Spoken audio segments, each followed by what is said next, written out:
Bom, esse camarada que está aqui do meu lado, ele dispensa apresentações, gente. Muitos anos de carreira, espetáculos, só espetáculos de sucesso. O nome dele já fala tudo, José Posse Neto. Bom, a primeira pergunta é o seguinte: a gente está aqui no espetáculo que o senhor dirigiu, Mamonas, o musical. Zé, mata uma curiosidade, inclusive muito minha também. Na época dos Mamonas, né, que era aquele boom e tal, o que você, qual a ideia que você tinha desses meninos naquela época, daquela explosão? Na realidade, eles explodiram num momento onde eu já tinha 50 anos. Então, para mim, eles foram um fenômeno de televisão. Eu não tinha o disco deles, eu conhecia os 3 maiores sucessos deles, que era Pelados em Santos, que é o Mina, né? O Vira-Vira e o Robocop Gay. Achava-os assim totalmente irreverentes, achava engraçado, achava o Dinho um tesão, né? E os meninos muito bons, eles tinham um som muito bom, né? Mas assim, quando eu fui convidado para dirigir, fiquei meio assim, aceito ou não aceito. Inclusive uma proposta bastante diferente do que você... muito diferente. Mas só que tem uma coisa que as pessoas não conhecem. Eu sou da Zona Leste de São Paulo. Eu nasci no Brás, me criei na Moca. Tinha um tio que morava em Guarulhos. Eu conheço esse universo, essa linguagem. Eu fiz sempre coisas muito sofisticadas, eruditas, até menos coisas populares, tá? E eu fiz assim, não, mas isso é um lado meu. E assim, talvez através desse espetáculo eu consiga conversar com uma plateia muito jovem, que era meu interesse conectar. E é incrível que tem uma plateia infantil que curte eles, que eles estão vivos ainda. É verdade. Então tem uma plateia infantil que delira tem uma plateia adolescente que delira, uma plateia jovem, uma plateia adulta e uma plateia velha. Em São Paulo nós ficamos 4 meses em cartaz e a gente teve plateias que reuniam as mais diversas classes sociais e as diferentes idades. Então, eles são extremamente brasileiros, isso é o que mais me excitou. É um humor extremamente brasileiro, cáustico, e essa capacidade de clown que eles têm, de palhaço, de ser o azarado, né, o fudido da história.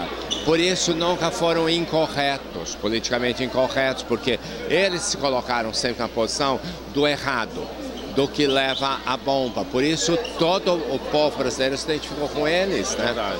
E aí eu comecei a estudar as outras músicas, se prestar atenção, e é de uma inteligência, a paródia, a maneira como eles usam a paródia, a capacidade crítica de situações. E isso que eu ia falar, com esse humor que eles tinham, acabava sendo uma crítica, né? Na realidade a proposta era crítica. E eles tinham, na realidade, um grande humor, porque eles começam como uma banda que tenta ser séria, eles se espelham nos Titãs, se espelham no Engenheiros do Havaí, se espelham em todas as bandas muito contestadoras. Então, eles, apesar da palhaçada, existe a contestação, né? E de uma maneira incrível que atinge a todos. Aí eu me apaixonei realmente e me apaixonei pelo meu elenco, que é muito jovem, não tem nenhuma estrela, e todos são estrelas, na realidade, todos têm capacidade para isso. E é incrível, a reação do público é incrível. Pois é. Você falou de uma coisa bastante interessante, que assim, eles tinham um alto astral enorme e isso fica, não tinha como ser diferente, né? Isso fica muito evidente no espetáculo, né? E o que eu achei bastante interessante também é que normalmente quando se faz um musical biográfico, né? Quando se relembra a trajetória de determinadas personalidades ou de determinados grupos, passa pela circunstância, quando é uma personalidade que já não está entre nós, passa pela circunstância, o episódio da morte. E nesse caso, foi de uma forma lúdica, né, Zé? Então, eu queria saber de você, quem teve a ideia de não demonstrar uma melancolia em relação à morte deles? Eu achei... Foi um consenso do Valtinho da Guerra e com a produção, e que eu encampei também, porque eu não tinha vontade... O nosso consenso não é só esse. Não interessava falar da vida privada deles. Não tem namorada, ninguém conta a história de namorada. Não se fala dos pais, só se faz nas apresentações finais, é que a gente conta um pouquinho da história deles, sempre brincando. Mas é a história de como chegaram ali, um pouco do traço de personalidade deles.